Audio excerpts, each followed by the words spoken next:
Hello friends, welcome to IT study. आज की ये वीडियो आपके आने वाले किसी भी एग्जाम के लिए काफ़ी ज़्यादा महत्वपूर्ण होने वाली है, क्योंकि टॉपिक वाइज करंट अफेयर्स में हम लोग आज की वीडियो में कवर करेंगे अवार्ड्स एंड ऑनर्स 2023। तो 2023 के अंदर अभी तक जो भी पुरस्कार और सम्मान दिए गए हैं उनसे रिलेटेड इंपॉर्टेंट क्वेश्चंस को हम लोग इस वीडियो में कवर करने वाले हैं। यहाँ पे मैं आपको बता दूं, यहाँ पर हम लोग जनवरी से लेकर के जुलाई के बीच में जितने भी अवार्ड्स एंड ऑनर्स के क्वेश्चंस बने हैं उनको हम लोग कंप्लीटली देखने वाले हैं, ताकि कोई भी क्वेश्चन आए तो आप उसका आंसर बहुत ही आसानी से कर पाएं। यहाँ पर हम लोग स्पोर्ट अवार्ड भी देखेंगे, यानी कि खेल जगत में जो पुरस्कार दिए गए हैं, फिल्म जगत में जो पुरस्कार दिए गए हैं उनको भी कवर करेंगे, साहित्य के क्षेत्र में, और इसी तरीके से मिसलेनियस अवार्ड्स हम लोग कवर करने वाले हैं। तो पूरा जो जनवरी से लेकर के जुलाई के बीच में अवार्ड्स एंड ऑनर्स का ये जो कैटेगरी है उसको हम लोग पूरी तरीके से कवर करने वाले हैं, ताकि इस टॉपिक से कोई भी क्वेश्चन आए आप उसका आंसर कर पाएं। तो चलिए बिना किसी देरी के आज की वीडियो को हम लोग यहाँ पर शुरू करते हैं। तो यहाँ पर वन बाय वन आपके सामने क्वेश्चंस आएंगे। हर एक क्वेश्चन का आंसर आपको पहले खुद से सोचना है, फिर मैं आपको राइट आंसर बताऊंगा। तो सबसे पहला सवाल आपके सामने है, 57वां ज्ञानपीठ पुरस्कार 2022 किसे प्रदान किया गया है? तो ज्ञानपीठ पुरस्कार जो है ये भारत में सबसे बड़ा साहित्यिक पुरस्कार होता है। हाल ही में यह किसी एग्जाम में पूछा गया था कि साहित्य में भारत का सबसे बड़ा पुरस्कार है कौन सा है, तो वो यही है। तो 2022 के लिए ये पुरस्कार दिया गया है दामोदर मौजो को। यहाँ पे आप इनको देख सकते हैं, ये कोंकणी भाषा के एक लेखक हैं, कोंकणी भाषा के एक लेखक हैं, और इनको 2022 के लिए 57वां ज्ञानपीठ पुरस्कार दिया गया है। तो आई होप आपने इसका आंसर किया होगा। यहीं पर आप 2021 का भी याद रख लीजिए। 2021 के अंदर ये जो पुरस्कार है वो नीलमणि फुकन को दिया गया था, जो कि एक असमिया लेखक हैं। तो दोनों आपको याद रखने हैं, 2021 के अंदर नीलमणि फुकन को, और 57वां ज्ञानपीठ पुरस्कार 2022 के लिए दिया गया है दामोदर मौजो को। 32वें व्यास सम्मान 2022 से किसे सम्मानित किया गया है? तो हम लोग यहाँ पर सबसे पहले जो साहित्यिक पुरस्कार है उनको कवर कर रहे हैं। 32वें व्यास सम्मान 2022 से सम्मानित किया गया है मशहूर लेखक डॉक्टर ज्ञान चतुर्वेदी को। डॉक्टर ज्ञान चतुर्वेदी जो हैं ये हिंदी भाषा के मशहूर लेखक हैं, और इनका एक उपन्यास है जिसका नाम है पागल खाना। यहाँ पर आप देख सकते हैं। तो पागल खाना जो इनका उपन्यास है, इसी के लिए इनको व्यास सम्मान 2022 प्रदान किया गया है। ये जो पुरस्कार है ये के बिरला फाउंडेशन के द्वारा हिंदी भाषा के लेखकों को ही दिया जाता है। 32वां सरस्वती सम्मान 2022 किसे प्रदान किया गया है? तो सरस्वती सम्मान जो है ये भी साहित्यिक पुरस्कार है, और ये टोटल 22 भाषाओं में दिया जाता है। तो 32वां सरस्वती सम्मान जो है 2022 के लिए दिया गया है शिव शंकरी को। यहाँ पर आप इनको फोटो में देख सकते हैं, ये एक तमिल लेखिका हैं, ये भी आपको याद रखना है, और इनको 2022 के लिए 32वां सरस्वती सम्मान दिया गया है। यहाँ पर सवाल आपसे ये भी पूछा जाएगा कि इनको कौन सी बुक के लिए पुरस्कार मिला है? तो इनकी बुक का नाम है सूर्यवंशम, जिसके लिए इनको ये अवार्ड मिला है। फिर इसके बाद अगला सवाल है, टाइम शेल्टर पुस्तक के लिए अंतर्राष्ट्रीय बुकर पुरस्कार 2023 किसे प्रदान किया गया है? तो इंटरनेशनल बुकर प्राइज 2023 दिया गया है दो लोगों को संयुक्त रूप से। तो इनके नाम हैं एंजेला रोडेल, और दूसरे हैं जॉर्जी गोस्पोडिनोव। तो ये जो टाइम शेल्टर बुक है जिसके लिए ये अवार्ड मिला है, इस बुक को ओरिजिनली लिखा था जॉर्जी गोस्पोडिनोव ने, जो कि हैं बल्गेरिया देश के, जबकि इसको अंग्रेजी भाषा में ट्रांसलेट किया है एंजेला रोडेल ने, और इसी के चलते दोनों लोगों को संयुक्त रूप से इस बार का अंतर्राष्ट्रीय बुकर पुरस्कार दिया गया है। तो इस क्वेश्चन का आंसर हो जाएगा ऑप्शन सी, यानी कि ए और बी दोनों। तो ये क्वेश्चन बहुत ही महत्वपूर्ण है, इसके बारे में याद रखिएगा। देन इसके बाद अगला है, किस प्रसिद्ध लेखक को प्रतिष्ठित जर्मन शांति पुरस्कार 2023 से सम्मानित किया गया है? तो जर्मन पीस प्राइज जो है ये भी एक साहित्यिक पुरस्कार होता है, जो कि जर्मन बुक ट्रेड के द्वारा दिया जाता है। तो 2023 में ये पुरस्कार दिया गया है मशहूर लेखक सलमान रुश्दी को। तो यहाँ पर हमारा आंसर हो जाएगा option number D, Salman Rushdie को जर्मन शांति पुरस्कार 2023 से सम्मानित किया गया है। अंतर्राष्ट्रीय मातृभाषा पुरस्कार पाने वाले पहले भारतीय कौन बन गए हैं? तो अंतर्राष्ट्रीय मातृभाषा पुरस्कार पहली बार किसी भारतीय ने जीता है, जिनका नाम है डॉक्टर महेंद्र कुमार मिश्रा। तो यहाँ पर हमारा करेक्ट आंसर है option number D. Doctor Mahendra Kumar Mishra जो है, इनको ये सम्मान इसलिए दिया गया है क्योंकि इन्होंने ओडिशा में स्वदेशी भाषाओं को बढ़ावा देने के लिए काफ़ी काम किया है। तो इसी कारण से यहाँ पर आप देख सकते हैं बांग्लादेश की जो प्रधानमंत्री हैं शेख हसीना, उनके द्वारा इनको यह अवार्ड दिया गया है। 59वीं फेमिना मिस इंडिया 2023 का खिताब किसने अपने नाम कर लिया है? तो फेमिना मिस इंडिया क्या है? ये भारत में होने वाली राष्ट्रीय स्तर की सौंदर्य प्रतियोगिता होती है और इस बार इसको जीता है नंदिनी गुप्ता ने। सो यहाँ पर हमारा आंसर है option number B. Nandini Gupta जो है ये राजस्थान राज्य की है, ये भी आपको याद रखना है। राजस्थान की है नंदिनी गुप्ता, जिन्होंने इस बार की फेमिना मिस इंडिया का खिताब जीता है। और सेकंड नंबर पर यहाँ पर आई थी श्रेया पूजा। 71वीं मिस यूनिवर्स प्रतियोगिता 2022 का ताज किसने अपने नाम कर लिया है? तो ये मिस यूनिवर्स प्रतियोगिता है, यानी कि विश्व स्तर पर ये सौंदर्य प्रतियोगिता होती है और इसको जीता है आर बोनी गैब्रियल ने। आर बोनी गैब्रियल ये अमेरिका की हैं और इन्होंने इस बार का मिस यूनिवर्स का टाइटल जीत लिया है। सो यहाँ पर हमारा आंसर होगा ऑप्शन नंबर डी। तो आई होप आप इन सभी क्वेश्चंस का आंसर कर रहे होंगे। फिर उसके बाद अगला सवाल है, लता दीनानाथ मंगेशकर पुरस्कार 2023 से किसे सम्मानित किया गया है? तो जैसा कि आप जानते हैं कि पिछले साल भारत की महान गायिका लता मंगेशकर जी का निधन हो गया था, तो इस पिछले साल ही उनके नाम पर एक पुरस्कार शुरू किया गया जिसका नाम है लता दीनानाथ मंगेशकर पुरस्कार। और इस पुरस्कार को पाने वाले जो सबसे पहले व्यक्ति बने वो थे भारत के प्रधानमंत्री नरेंद्र मोदी, यानी कि 2022 में ये पुरस्कार पीएम नरेंद्र मोदी को दिया गया था। लेकिन यहाँ पर 2023 का पूछा गया है, तो इस बार इसकी विजेता हैं आशा भोसले। लता मंगेशकर जी की ही जो बहन है महान गायिका आशा भोसले को इस बार ये पुरस्कार दिया गया है।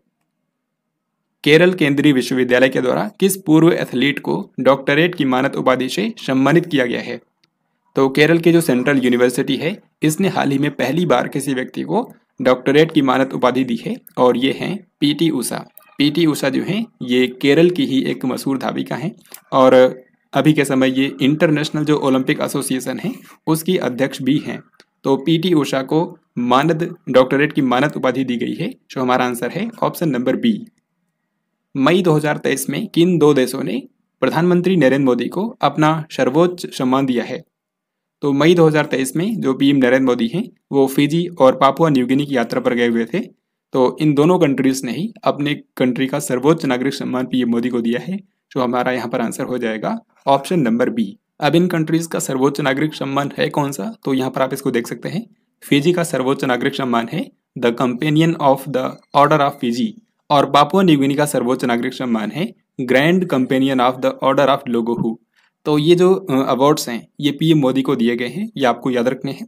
इसी तरीके से कुछ और कंट्रीज ने भी अपना सर्वोच्च नागरिक सम्मान पीएम मोदी को इस साल दिया है, जो कि आगे मैं आपको इसी वीडियो में बताऊंगा।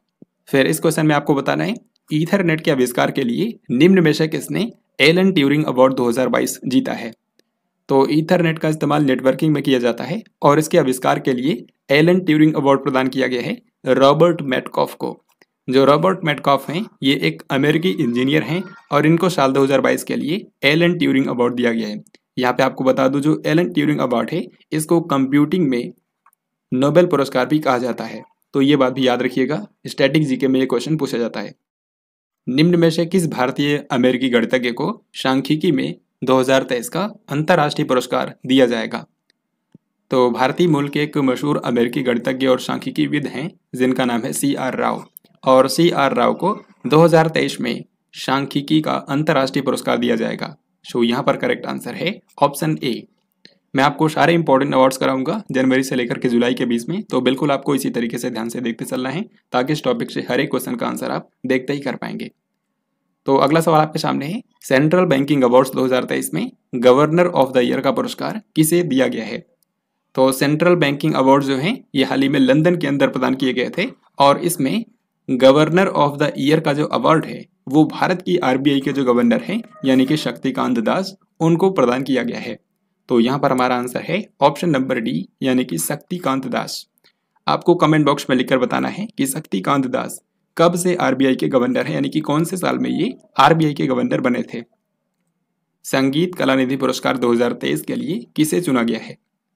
तो भारत में जो मद्रास म्यूजिक एकेडमी है उसी के द्वारा ये पुरस्कार दिया जाता है। कर्नाटक संगीत में जिन लोगों ने भी उत्कृष्ट योगदान दिया है उनको ये पुरस्कार मिलता है।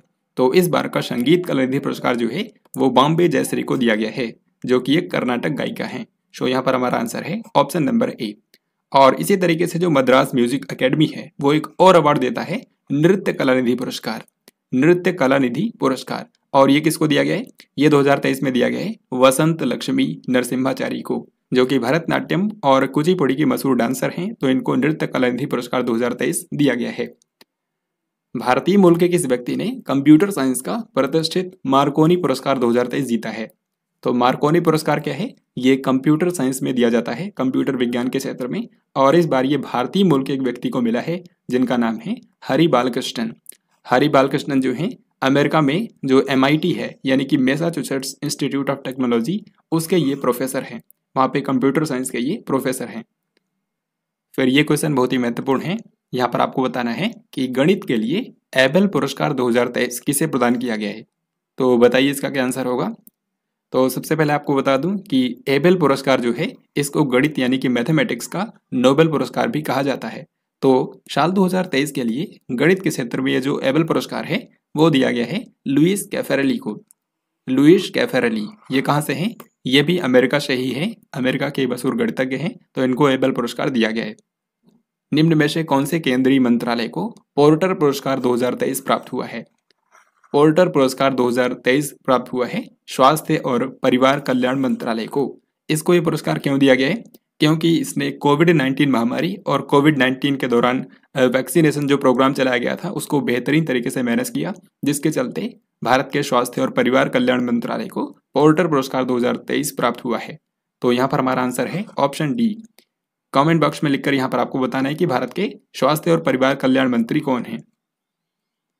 16 मार्च 2023 को राष्ट्रपति द्रौपदी मुर्मू ने किस नौसैनिक अड्डे को राष्ट्रपति ध्वज प्रदान किया है? तो यहाँ पर आपको सबसे पहले बता दूं कि राष्ट्रपति ध्वज, इसको अंग्रेजी में प्रेसिडेंट्स कलर भी बोला जाता है। तो ये जो निशान दिया जाता है ये भारत की किसी भी मिलिट्री यूनिट को मिलने वाला सबसे बड़ा सम्मान होता है, प्रेसिडेंट्स कलर। तो 2023 में अभी हाल ही में 16 मार्च को भारत के जो राष्ट्रपति हैं द्रौपदी मुर्मू, उन्होंने INS द्रोणाचार्य जो नेवल बेस है उसको ये सम्मान प्रदान किया है। INS द्रोणाचार्य कहाँ पर है? ये केरल के कोच्चि के अंदर बेस्ड है और ये क्या करता है, यहाँ पर हथियारों की ट्रेनिंग दी जाती है।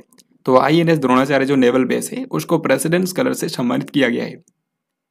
14 फरवरी 2023 को गृह मंत्री अमित शाह ने किस राज्य पुलिस को राष्ट्रपति ध्वज प्रदान किया है? तो भारत के जो गृह मंत्री हैं अमित शाह, उन्होंने हाल ही में हरियाणा पुलिस को प्रेसिडेंट्स कलर देकर सम्मानित किया है। सो यहाँ पर हमारा आंसर है ऑप्शन नंबर बी। भारत के कई सारे जो स्टेट पुलिस हैं उनको ये सम्मान पहले ही मिल चुका है, हाल ही में हरियाणा पुलिस जो है उसको भी ये अवार्ड दिया गया है। किस भारतीय राजनेता को इंडिया यूके अचीवर्स ऑनर्स के द्वारा लाइफ टाइम अचीवमेंट अवार्ड दिया गया है? तो इंडिया यूके अचीवर्स ऑनर्स के द्वारा हाल ही में लंदन के अंदर लाइफ टाइम अचीवमेंट अवार्ड दिया गया है भारत के पूर्व प्रधानमंत्री मनमोहन सिंह को। तो यहाँ पर हमारा करेक्ट आंसर है ऑप्शन नंबर सी। भारत के मशहूर अर्थशास्त्री और पूर्व प्रधानमंत्री मनमोहन सिंह को इंडिया यूके अचीवर्स ऑनर्स के द्वारा लाइफ टाइम अचीवमेंट अवार्ड दिया गया है। फिर इसके बाद अगला सवाल आपके सामने है, किस राज्य ने अपने जगह मिशन के लिए वर्ल्ड हैबिटेट अवार्ड 2023 जीता है? वर्ल्ड हैबिटेट अवार्ड 2023 जीता है ओडिशा सरकार ने, क्योंकि ओडिशा राज्य सरकार का एक मिशन है जिसका नाम है जगह मिशन। और इसके तहत क्या होता है, राज्य के अंदर जो भी झुग्गी झोपड़ियाँ हैं उनका उन्नयन किया जाता है, उनका विकास किया जाता है। और इसका मेन मकसद यही है कि ओडिशा राज्य को स्लम फ्री स्टेट बनाना है, यानी कि यहाँ पर कोई भी झुग्गी झोपड़ी नहीं होगी। तो ओडिशा राज्य की इस मिशन को ये सम्मान दिया गया है। सो ये आपको याद रखना है। ओडिशा के मुख्यमंत्री हैं नवीन पटनायक। हाल ही में भारत के गृह मंत्रालय ने इस पुलिस स्टेशन को साल 2022 के लिए सर्वश्रेष्ठ पुलिस स्टेशन घोषित किया है। तो भारत का जो गृह मंत्रालय है यानी कि मिनिस्ट्री ऑफ होम अफेयर्स, ये हर साल भारत के 10 सबसे बेस्ट पुलिस स्टेशन की लिस्ट निकालता है और 2022 के लिए ये जो लिस्ट आई है उसमें नंबर 1 पर है अस्का पुलिस स्टेशन, जो कि ओडिशा में है। ओडिशा के गंजम जिले में ये पड़ता है, ये भी आपको याद रखना है। और ये भारत का सबसे बेस्ट पुलिस स्टेशन डिक्लेयर किया गया है, अस्का पुलिस स्टेशन।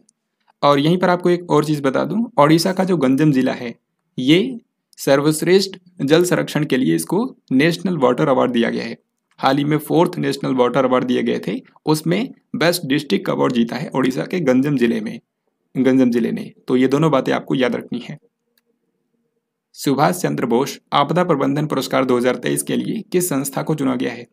तो भारत में आपदा प्रबंधन के क्षेत्र में जिन भी संस्थाओं ने, जिन भी लोगों ने उत्कृष्ट योगदान दिया है उनको सम्मानित करने के लिए ये पुरस्कार दिया जाता है, सुभाष चंद्र बोस आपदा प्रबंधन पुरस्कार।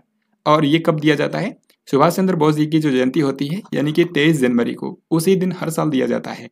तो इस बार ये दो संस्थाओं को दिया गया है। एक तो लुंगलेई फायर स्टेशन जो कि मिजोरम में है, और दूसरा है ओडिशा राज्य का राज्य आपदा प्रबंधन प्राधिकरण, यानी कि जो मिजोरम के अंदर लुंगलेई फायर स्टेशन है और ओडिशा राज्य के अंदर राज्य वहाँ का जो राज्य आपदा प्रबंधन प्राधिकरण है, इन दोनों ने ही आपदा प्रबंधन के क्षेत्र में उत्कृष्ट कार्य किया है, जिसके चलते इनको ये सम्मान दिया गया।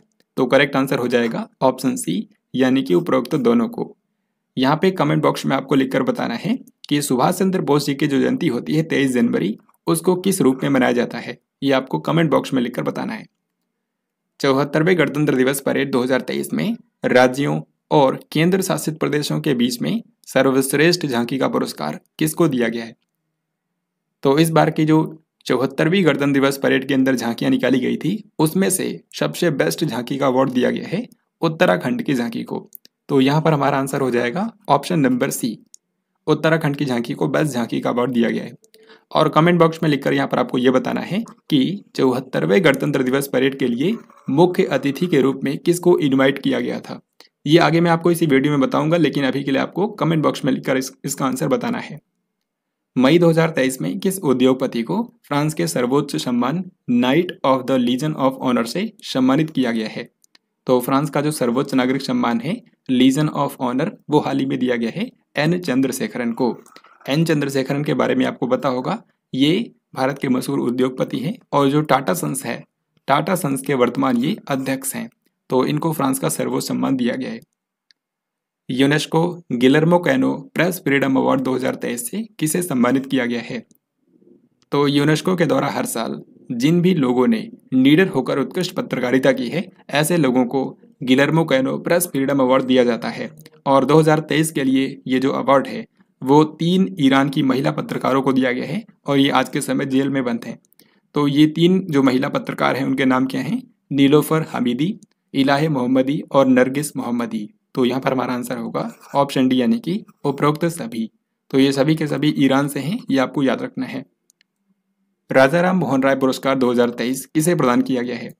तो भारत में उत्कृष्ट पत्रकारिता के लिए राजा राम मोहन राय अवार्ड दिया जाता है और 2023 में इसके विजेता हैं A.B.K. प्रसाद। A.B.K. प्रसाद जो है ये भारत के वरिष्ठ पत्रकार हैं, तो इनको राजा राम मोहन राय अवार्ड 2023 से सम्मानित किया गया है। तो आई होप आप इन सभी क्वेश्चंस का आंसर कर रहे होंगे। अभी आगे देखते हैं। फिर ये क्वेश्चन बहुत ही महत्वपूर्ण है। यहाँ पर आपसे पूछा गया है कि गांधी शांति पुरस्कार 2021 किसे प्रदान किया गया है? गांधी पीस प्राइज 2021 के लिए दिया गया है गीता प्रेस गोरखपुर को। तो गोरखपुर में जो गीता प्रेस है उसको 2021 के लिए गांधी पीस प्राइज दिया गया है। ये काफ़ी ज़्यादा महत्वपूर्ण है। आपको बता दूं, जो गीता प्रेस गोरखपुर है इसकी स्थापना 100 साल पहले यानी कि 1923 के अंदर हुई थी और इस साल इसको 100 साल कंप्लीट हुए हैं। तो पिछले 100 सालों में इसने भारत की कल्चर को दुनिया भर में बढ़ाने के लिए जो अपना योगदान दिया है, उसी के चलते 2021 के लिए इसको गांधी पीस प्राइज दिया गया। फिर इसके बाद अगला सवाल आपके सामने है, राष्ट्रपति द्रौपदी मुर्मू को किस देश ने grand order of the chain of the yellow star से सम्मानित किया है? Grand order of the chain of the yellow star जो अवार्ड है, ये सूरीनाम देश का सर्वोच्च सम्मान है। सूरीनाम का सर्वोच्च सम्मान है grand order of the chain of yellow star. और यहाँ पर आप देख सकते हैं, हाल ही में सूरीनाम के जो राष्ट्रपति हैं चंद्रिका प्रसाद संतोखी, उन्होंने भारत की राष्ट्रपति द्रौपदी मुर्मू को यह सम्मान दिया है। सो इस क्वेश्चन का आंसर हो जाएगा ऑप्शन नंबर सी। और जो राष्ट्रपति द्रौपदी मुर्मू हैं वो इस अवार्ड को रिसीव करने वाली पहली भारतीय भी बन गई है, क्योंकि इससे पहले किसी भी भारतीय को सूरीनाम का सर्वोच्च सम्मान नहीं मिला था। चौथे राष्ट्रीय जल पुरस्कार 2022 में सर्वश्रेष्ठ राज्य का पुरस्कार किसको दिया गया है? तो भारत में जिन भी संस्थाओं ने जल संरक्षण के क्षेत्र में उत्कृष्ट योगदान दिया है उनको सम्मानित करने के लिए जल शक्ति मंत्रालय के द्वारा ये पुरस्कार दिया जाता है। और 2022 के लिए जो पुरस्कार है वो हाल ही में भारत के उपराष्ट्रपति जगदीप धनखड़ के द्वारा वितरित किए गए हैं। तो इसमें बेस्ट स्टेट यानी कि सर्वश्रेष्ठ राज्य का पुरस्कार किसको दिया गया है? तो ये है मध्य प्रदेश। सो यहाँ पर हमारा आंसर हो जाएगा ऑप्शन नंबर डी, यानी कि मध्य प्रदेश ने जल संरक्षण के क्षेत्र में सबसे बेहतरीन काम किया है। और इसी तरीके से जिले में अगर आपसे पूछा जाए तो इसके बारे में ऑलरेडी मैंने आपको बताया हुआ है कि बेस्ट डिस्ट्रिक्ट का अवार्ड दिया गया है ओडिशा राज्य के गंजम जिले को। तो इस तरीके से आपको इसे भी याद रखना है। फिर इस क्वेश्चन में आपको बताना है किस अरब देश ने प्रधानमंत्री नरेंद्र मोदी को अपना सर्वोच्च सम्मान ऑर्डर ऑफ द नाइल प्रदान किया है। तो इसका आंसर ना भी पता हो तो भी आप कर सकते हैं, क्योंकि यहाँ पर लिखा हुआ है नाइल, और ये नील नदी को अंग्रेजी में बोलते हैं नाइल। तो मिस्र का सर्वोच्च नागरिक सम्मान है ऑर्डर ऑफ द नाइल, जो कि हाल ही में पीएम नरेंद्र मोदी को दिया गया है। सो यहाँ पर हमारा आंसर होगा ऑप्शन नंबर ए। यहाँ पे आपको बता दूं, हाल ही में पीएम मोदी मिस्र की यात्रा पर गए हुए थे। तो इनकी इस यात्रा के दौरान जो मिस्र के राष्ट्रपति हैं अब्देल फतेह अल सीसी, उन्होंने भारत के प्रधानमंत्री नरेंद्र मोदी को वहाँ का सर्वोच्च नागरिक सम्मान प्रदान किया है। और जो मैंने आपको क्वेश्चन पूछा था कि इस बार की गणतंत्र दिवस परेड पर मुख्य अतिथि कौन थे, तो वो यही थे मिस्र के राष्ट्रपति अब्देल फतेह अल सीसी। तो इनके बारे में आपको भी याद रखना है। अगर आपको ये वीडियो पसंद आ रहा हो तो इस वीडियो को ज़रूर लाइक करें, और इसी तरीके से फर्दर वीडियोस की नोटिफिकेशन पाने के लिए इस चैनल को भी ज़रूर सब्सक्राइब करें। तो अगला सवाल आपके सामने है, बाल श्रम उन्मूलन के लिए 2023 इकबाल मसीह पुरस्कार से किसको सम्मानित किया गया है। तो 2023 इकबाल मसीह पुरस्कार जो है ये दिया गया है भारत की ललिता नटराजन को, क्योंकि ललिता नटराजन जो कि चेन्नई से हैं, इन्होंने काफ़ी लंबे समय तक भारत में बाल श्रम उन्मूलन के लिए काम किया है। तो इसी कारण से इनको 2023 इकबाल मसीह पुरस्कार से सम्मानित किया गया है। आपके एग्जाम में डायरेक्टली यही सीधे इसी तरीके से पूछा जाएगा कि अवार्ड का नाम दिया जाएगा और किसको दिया गया है ये आपसे पूछा जाएगा। तो इसी तरीके से आपको हर एक क्वेश्चन के बारे में कम से कम अवार्ड को किसने जीता है ये आपको जरूर याद रखना है। आजीवन उपलब्धि के लिए 45वें यूरोपीय निबंध पुरस्कार से किसे सम्मानित किया गया है। तो आजीवन उपलब्धि के लिए 45वां यूरोपीय निबंध पुरस्कार दिया गया है भारत की मशहूर लेखिका अरुंधति रॉय को। सो यहाँ पर हमारा आंसर है ऑप्शन नंबर ए। किस राज्य के 5 भवनों को उनकी सुंदरता के लिए इंटरनेशनल ग्रीन एप्पल अवार्ड के लिए चुना गया है। तो हाल ही में भारत के 5 बिल्डिंग्स को उनकी ब्यूटी के लिए इंटरनेशनल ग्रीन एप्पल अवार्ड के लिए चुना गया है। ये पांचों के पांचों जो बिल्डिंग्स हैं वो तेलंगाना में है। तो यहाँ पर हमारा आंसर हो जाएगा ऑप्शन नंबर बी। तो तेलंगाना की 5 बिल्डिंग्स को चयनित किया गया है और इनको इनकी खूबसूरती के लिए इंटरनेशनल ग्रीन एप्पल अवार्ड दिया जाएगा। निम्न में से किसे प्रतिष्ठित लोकमान्य तिलक पुरस्कार 2023 से सम्मानित किया गया है। तो लोकमान्य तिलक पुरस्कार जो है ये तिलक स्मारक ट्रस्ट के द्वारा दिया जाता है और 2023 में यह पुरस्कार दिया जाएगा नरेंद्र मोदी को। प्रधानमंत्री नरेंद्र मोदी को उनकी लीडरशिप के लिए यह पुरस्कार दिया जा रहा है।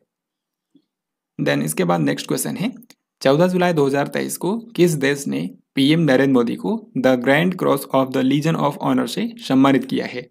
The Grand Cross of the Legion of Honour जो है ये फ्रांस कंट्री का सर्वोच्च नागरिक सम्मान है और ये हाल ही में पीएम नरेंद्र मोदी को दिया गया है।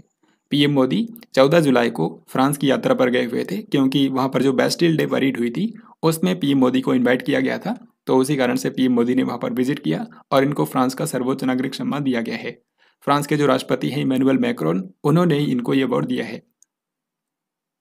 राष्ट्रपति द्रौपदी मुर्मू ने साल 2023 के लिए कितने पद्म पुरस्कार प्रदान किए हैं।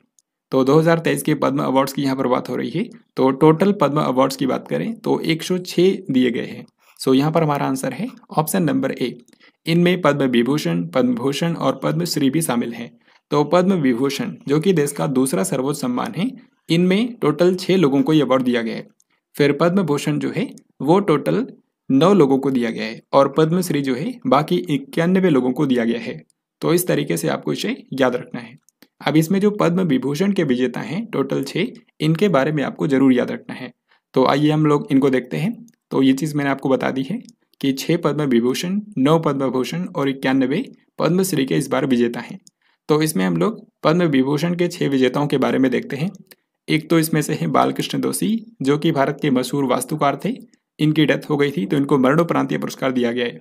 फिर इसके बाद अगले हैं जाकिर हुसैन। जाकिर हुसैन भारत के एक मशहूर तबला वादक हैं, इनको भी पद्म विभूषण से सम्मानित किया गया है। S.M. कृष्णा, ये कर्नाटक के पूर्व मुख्यमंत्री हैं, तो इनको भी पद्म विभूषण दिया गया है। दिलीप महालनोबिस, इनको मरणोपरांत दिया गया है क्योंकि पिछले साल इनकी डेथ हो गई थी। ये पश्चिम बंगाल के एक मशहूर डॉक्टर थे। फिर श्रीनिवास वर्धन, ये एक भारत के मशहूर गणितज्ञ थे और इनको एबेल पुरस्कार भी मिल चुका है। तो श्रीनिवास वर्धन भारत के एक मशहूर गणितज्ञ हैं, इनको भी पद्म विभूषण से सम्मानित किया गया। मुलायम सिंह यादव, जो कि यूपी के पूर्व मुख्यमंत्री हैं, इनको भी मरणोपरांत पद्म विभूषण से सम्मानित किया गया है। तो इस बार के पद्म अवार्ड्स के बारे में यही कुछ बातें याद रखिएगा। चलिए आगे देखते हैं। निम्न में से किस भारतीय संगीतकार ने अपना तीसरा ग्रैमी पुरस्कार जीता है? तो ग्रैमी पुरस्कार क्या है? ये संगीत यानी कि म्यूजिक की फील्ड में दिया जाता है और इसको म्यूजिक की फील्ड का दुनिया का सबसे बड़ा पुरस्कार माना जाता है। 2023 में जो रिकी केज हैं, ये भारत के एक मशहूर म्यूजिक कंपोजर हैं, तो इनको 2023 में ग्रैमी अवार्ड मिला है और इस तरीके से इन्होंने अपने करियर का तीसरी बार ग्रैमी पुरस्कार जीता है। यहाँ पर आप इनको देख सकते हैं। डिवाइन टाइड्स नाम का एक इनका एल्बम है, डिवाइन टाइड्स, जिसके लिए इनको इस बार ग्रैमी अवार्ड मिला है। 95वें ऑस्कर पुरस्कार 2023 में किस फिल्म ने सर्वश्रेष्ठ फिल्म का पुरस्कार जीता है? तो अब इस बार के ऑस्कर अवार्ड की यहाँ पर बात हो रही है। ऑस्कर अवार्ड्स में बेस्ट फिल्म का पुरस्कार जीता है Everything Everywhere All at Once ने। ये अमेरिका की एक साइंस फिक्शन कॉमेडी फिल्म है, तो इसको इस बार बेस्ट फिल्म का अवार्ड मिला है ऑस्कर पुरस्कारों में। तो अब हम लोग यहाँ पर इस बार के ऑस्कर अवार्ड्स को जल्दी से रिवाइज कर लेते हैं। जो मेन अवार्ड्स हैं वही मैं आपको यहाँ पर बताऊंगा। तो 95वें ऑस्कर अवार्ड्स के अंदर सबसे पहले आपको याद रखना है, बेस्ट फिल्म का अवार्ड जीता है Everything Everywhere All at Once film ने। फिर सर्वश्रेष्ठ अभिनेता का पुरस्कार जीता है ब्रेंडन फ्रेजर ने, ब्रेंडन फ्रेजर। सर्वश्रेष्ठ अभिनेत्री का पुरस्कार जीता है मिशेल योह ने। और इसके बाद अगला याद रखिएगा, सर्वश्रेष्ठ मूल गीत यानी कि बेस्ट ओरिजिनल सॉन्ग का पुरस्कार जीता है भारत के नाटू नाटू सॉन्ग ने। ये इस साल काफ़ी ज़्यादा चर्चा में रहा था क्योंकि इसने ऑस्कर अवार्ड्स के अंदर भी और इसी तरीके से जो गोल्डन ग्लोब अवार्ड्स हैं उसमें भी इसने अवार्ड जीता है इसी कैटेगरी में। तो बेस्ट ओरिजिनल सॉन्ग का अवार्ड जीता है नाटू नाटू सॉन्ग ने, जो कि RRR मूवी के अंदर है, RRR मूवी के अंदर है, ये भी आपको याद रखना है। फिर सर्वश्रेष्ठ वृत्त चित्र लघु विषय यानी कि बेस्ट डॉक्यूमेंट्री शॉर्ट सब्जेक्ट, ये अवार्ड भी भारत की ही एक डॉक्यूमेंट्री को मिला है जिसका नाम है द एलिफेंट विस्परर्स। ये जो डॉक्यूमेंट्री है ये हाथियों के संरक्षण से रिलेटेड है, तो इसी डॉक्यूमेंट्री को इस बार ऑस्कर अवार्ड मिला है। तो ये देखिए वही क्वेश्चन आपके सामने है, बेस्ट डॉक्यूमेंट्री शॉर्ट सब्जेक्ट की श्रेणी में ऑस्कर अवार्ड 2023 किस फिल्म ने जीता है? तो इस बार के बेस्ट डॉक्यूमेंट्री शॉर्ट सब्जेक्ट का अवार्ड जीता है भारत की डॉक्यूमेंट्री यानी कि द एलिफेंट विस्परर्स ने। तो यहाँ पर हमारा आंसर हो जाएगा ऑप्शन नंबर सी। फिर इसी तरीके से अगला सवाल आपके सामने है, किस भारतीय गाने को बेस्ट ओरिजिनल सॉन्ग का ऑस्कर अवार्ड 2023 मिला है? तो बेस्ट ओरिजिनल सॉन्ग का ऑस्कर अवार्ड किसको मिला है? ये अभी मैंने आपको बताया, RRR मूवी का जो गाना है नाटू नाटू, उसको ये अवार्ड मिला है। सो हमारा आंसर हो जाएगा ऑप्शन नंबर ए। और इस गाने के जो म्यूजिक कंपोजर हैं उनका नाम भी याद रखिएगा, MM कीरावानी। MM कीरावानी इस गाने के म्यूजिक कंपोजर हैं।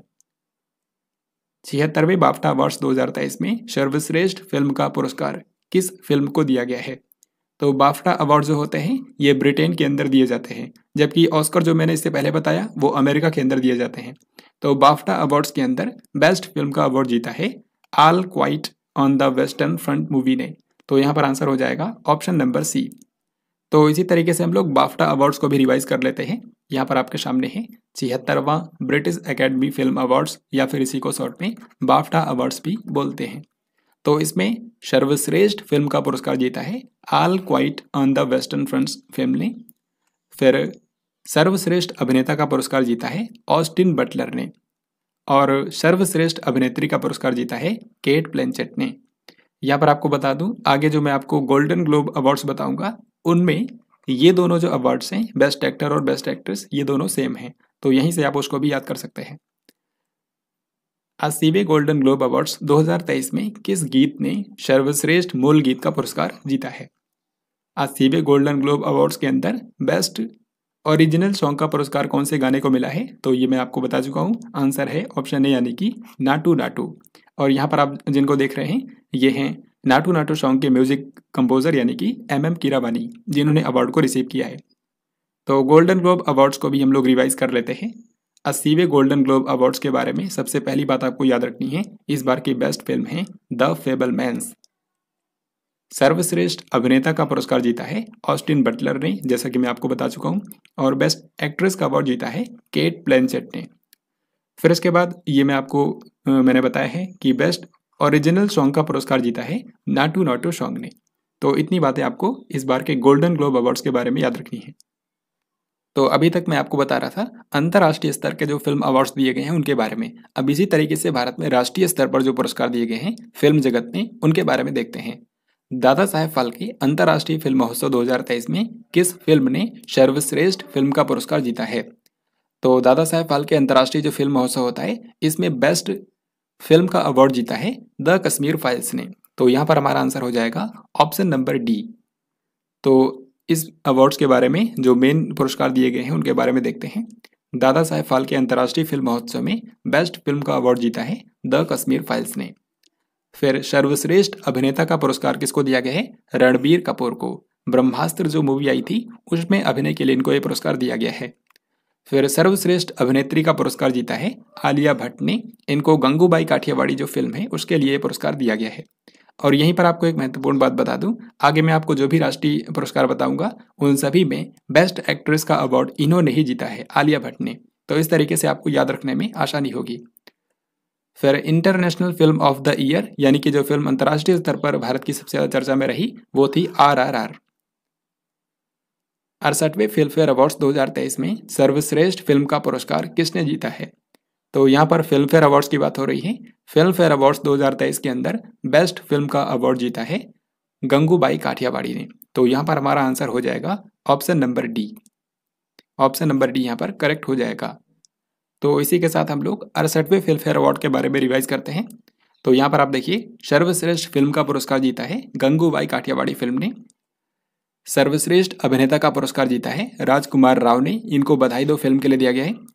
बेस्ट एक्ट्रेस का अवार्ड जीता है आलिया भट्ट ने। इनको गंगूबाई काठियावाड़ी फिल्म के लिए दिया गया है। तो ये आपको आसानी से याद हो जाएगा। फिर सर्वश्रेष्ठ निर्देशक का पुरस्कार जीता है संजय लीला भंसाली ने। इनको भी गंगूबाई काठियावाड़ी फिल्म के निर्देशन के लिए ये पुरस्कार दिया गया है। तो इस बार के फिल्म फेयर अवार्ड्स में गंगूबाई काठियावाड़ी फिल्म जो है इसको काफ़ी सारे अवार्ड्स मिले थे। आईफा अवार्ड्स 2023 में किस फिल्म ने सर्वश्रेष्ठ फिल्म का पुरस्कार जीता है? तो आईफा अवार्ड्स की यहाँ पर बात हो रही है। तो इसमें बेस्ट फिल्म रही थी दृश्यम 2। सो यहाँ पर आंसर हो जाएगा ऑप्शन नंबर ए, जिसमें अजय देवगन है। तो अब देखते हैं आईफा अवार्ड्स के बारे में। तो इसमें आपको कुछ ही याद रखने हैं, जैसे कि बेस्ट फिल्म है दृश्यम 2। बेस्ट एक्टर का अवार्ड जीता है ऋतिक रोशन ने विक्रम वेधा फिल्म के लिए। बेस्ट एक्ट्रेस तो वही है आलिया भट्ट।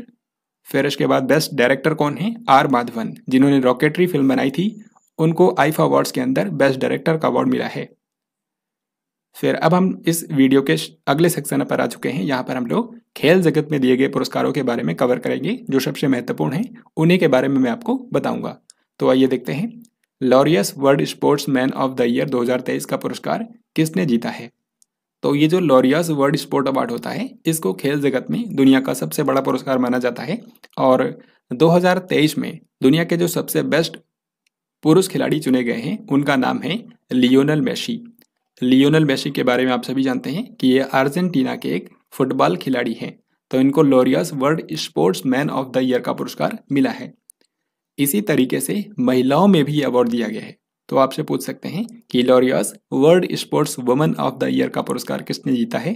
तो हमारा आंसर हो जाएगा ऑप्शन नंबर डी, यानी कि सैली एन फ्रेजर प्रिस। सैली एन फ्रेजर प्रिस जो है ये जमैका की हैं और ये एक धाविका है। जमैका के ही उसेन बोल्ट के बारे में आपको पता होगा, तो वहीं की हैं सैली एन फ्रेजर प्रिस, जिनको महिलाओं में दुनिया के सर्वश्रेष्ठ खिलाड़ी का पुरस्कार मिला है। BBC Indian sports woman of the year 2022 का पुरस्कार किसने जीता है? तो बीबीसी के द्वारा हर साल भारत की जिन भी महिला खिलाड़ियों ने उत्कृष्ट प्रदर्शन किया है उनको sports women of the year का पुरस्कार दिया जाता है। तो इस बार sports women of the year का जो पुरस्कार है वो दिया गया है मीराबाई चानू को। इससे पहले 2021 में भी इन्हीं को दिया गया था और इस बार भी इन्हीं को दिया गया है। मीराबाई चानू जो है वो भारत की एक भारोत्तोलक खिलाड़ी है, यानी कि वेट लिफ्टर है। भारोत्तोलन से इनका संबंध है। पिछले बार जब टोक्यो ओलंपिक गेम्स हुए थे तो वहां पर इन्होंने सिल्वर मेडल जीता था। फिर इसके बाद अगला सवाल आपके सामने है। फीफा फुटबॉल अवार्ड्स 2022 के अंदर सर्वश्रेष्ठ पुरुष खिलाड़ी के रूप में किसे चुना गया है? तो इस क्वेश्चन का बेसिकली मतलब यह है कि दुनिया के सबसे बेस्ट फुटबॉल खिलाड़ी कौन थे साल 2022 में। तो ये जो पुरस्कार होता है ये फुटबॉल की अंतर्राष्ट्रीय संस्था फीफा के द्वारा दिया जाता है। तो पूरी दुनिया के सबसे बेस्ट फुटबॉल खिलाड़ी थे लियोनेल मेसी। सो यहाँ पर आंसर होगा ऑप्शन बी। इनके बारे में ऑलरेडी मैंने आपको बता दिया है कि ये अर्जेंटीना के फुटबॉल खिलाड़ी हैं। इसी तरीके से महिलाओं में अगर आपसे पूछा जाए कि सर्वश्रेष्ठ महिला फुटबॉल खिलाड़ी का पुरस्कार किसको दिया गया है तो उनका नाम है अलेक्सिया पुटेलस। और अलेक्सिया पुटेलस कहाँ से हैं? ये हैं स्पेन की फुटबॉल खिलाड़ी। तो पुरुषों और महिलाओं दोनों में याद रखिएगा, पुरुषों में लियोनेल मेसी, महिलाओं में अलेक्सिया पुटेलस। आईसीसी पुरुष क्रिकेटर ऑफ द ईयर 2022 के लिए सर गारफील्ड सोबर्स ट्रॉफी किसे दी गई है? तो साल का सबसे जो बेस्ट क्रिकेटर होता है उसको आईसीसी के द्वारा सर गारफील्ड सोबर्स ट्रॉफी दी जाती है। तो इस बार की सर गारफील्ड सोबर्स ट्रॉफी जीती है बाबर आजम ने। सो यहाँ पर आंसर है ऑप्शन नंबर डी, यानी कि ये साल 2022 के सबसे बेस्ट क्रिकेटर थे। सेम इसी तरीके से महिलाओं में भी आईसीसी के द्वारा अवार्ड दिया जाता है। जो सबसे बेस्ट क्रिकेटर होता है महिलाओं में उसको रेचल हेहो फ्लिंट अवार्ड दिया जाता है आईसीसी के द्वारा। तो साल 2022 में ये अवार्ड दिया गया है नट साइबर को। नट साइबर जो है ये इंग्लैंड की ऑलराउंडर क्रिकेटर हैं, तो इनको 2022 में सर्वश्रेष्ठ महिला क्रिकेटर के रूप में सम्मानित किया गया है। देन इसके बाद अगला सवाल है, ऑल इंडिया फुटबॉल फेडरेशन पुरुष फुटबॉलर ऑफ द ईयर 2022-23 का पुरस्कार किसने जीता है? ये AIFF क्या है? ये भारत में फुटबॉल की संस्था है। जिस तरीके से अंतर्राष्ट्रीय स्तर पे फीफा है, उसी तरीके से भारत में फुटबॉल के लिए संस्था है ऑल इंडिया फुटबॉल फेडरेशन। तो इसके द्वारा पुरुष फुटबॉलर ऑफ द ईयर 2022-23 का पुरस्कार दिया गया है लालियांजुआला चांगते को। यानी कि भारत में सबसे बेस्ट जो पुरुष फुटबॉलर हैं उनका नाम है लालियांजुआला चांगते। और ये कहाँ से हैं? ये हैं मिजोरम राज्य से, मिजोरम के हैं। इसी तरीके से महिलाओं में अगर आपसे पूछा जाए कि भारत की सबसे बेस्ट महिला फुटबॉलर का अवार्ड किसको दिया गया है, तो उनका नाम है मनीषा कल्याण। पिछले साल भी ये भारत की सबसे बेस्ट फुटबॉलर रही थी और इस बार भी मनीषा कल्याण ही है। और ये कहाँ से हैं? ये हैं पंजाब राज्य की।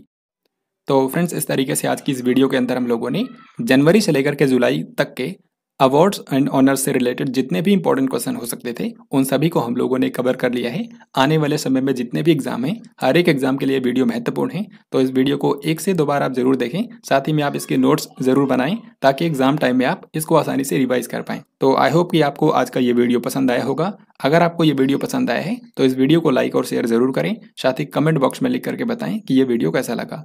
और अगर आप इस चैनल पर नए हैं, पहली बार आए हैं, तो इस चैनल को जरूर सब्सक्राइब करें, क्योंकि करंट अफेयर्स के इसी तरीके से इंपॉर्टेंट वीडियोस आपको आगे भी मिलते रहेंगे। तो हम लोग इसी तरीके से जल्दी किसी अन्य वीडियो में मिलते हैं। तब तक के लिए जय हिंद, वंदे मातरम।